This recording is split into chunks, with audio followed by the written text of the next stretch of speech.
grab those and pull them out, it would be the old traditional wood burning fireplace, which means that there's a chimney that goes from here all the way to upstairs.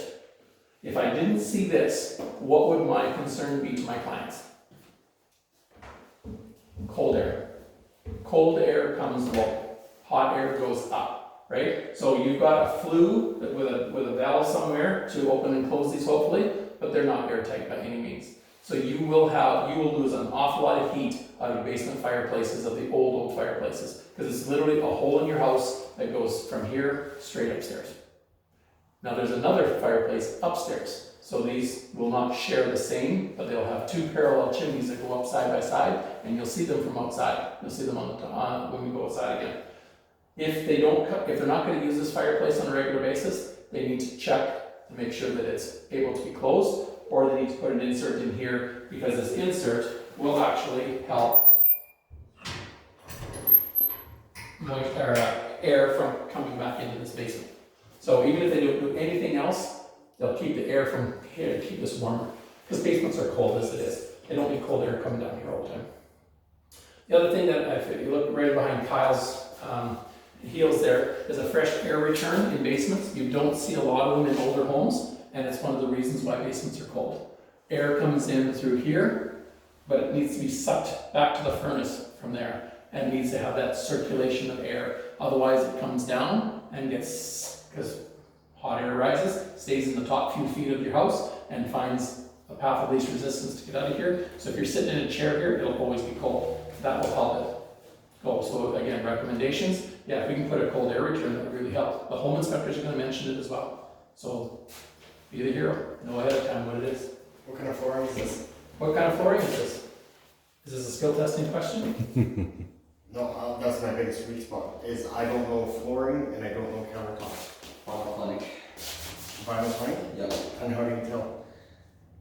You honestly just scratch it. It feels like the hole in them. Usually a laminate's like smooth, right? I would try and find an edge, like underneath that there, and feel. And if you see, like, so here's where the two of them came together, right? So it's a laminate. So without getting too technical, you can just say it's a laminate floor, because it is. Now, is it a good laminate floor or a bad laminate floor? I wouldn't get into too much detail there, but I'm sure you know the original laminate floors that came out. They were a picture of wood, and they didn't hold together. They were really cheap. The quality of laminate has come so much better in the last 15 years. It's amazing. So now it's actually the preferred choice for most builders because it's not solid wood. Solid wood expands and contracts. So moisture and temperature affect hardwood floors. You get cracks or you get heaving based on humidity. Laminate floors and vinyl tiles, you don't have that issue. So for them, warranty-wise, hardwood floors were a nightmare for people. They scratched easier, where this doesn't. Like, you have dogs, the laminate tiles and the laminate floors they have now, way superior.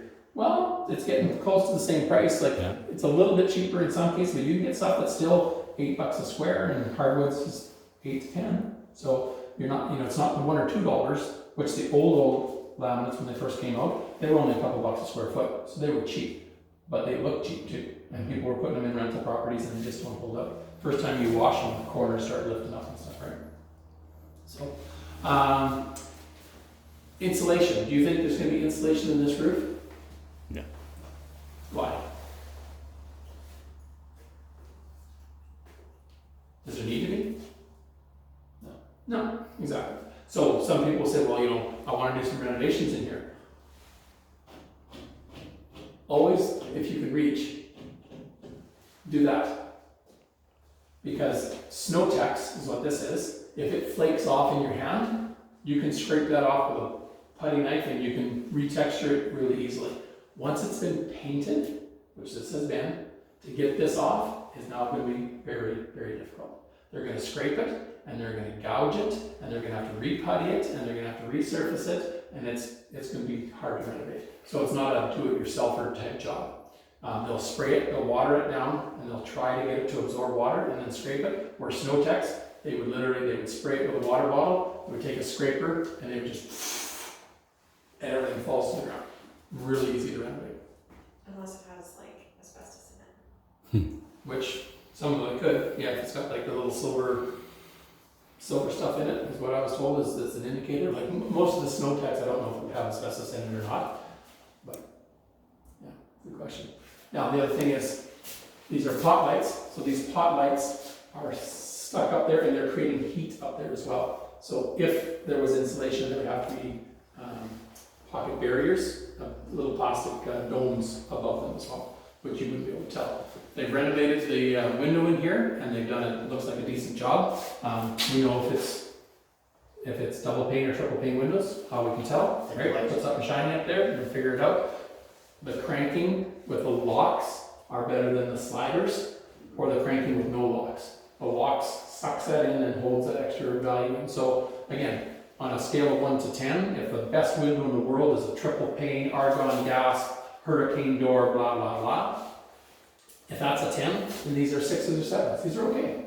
Because the 1 or 2s are like the plastic sliders that go back and forth that you can take out, and they like have dust and dirt in between them because they allow water to come in, or dust to come in all the time. So you're saying that's a 6 or 7 already? Yeah, it's not a bad one. Yeah, I mean, for what remember this is a 2x6, 2x4 constructed house. To put triple pane windows in a 2x4 constructed house, whether it's worth it or not, that would be a decision. It's nice, but you're still losing, there's lots of places you're losing air. Windows and doors are always your least effective R value, so you're gonna lose the most air out of them. So, but it's the middle one, which does not open, is gonna have less heat be lost than the side ones that are cranks, because it's the seal, it's the opening and closing of the window. That's where the air gets out. It's not physically through the pane as much. So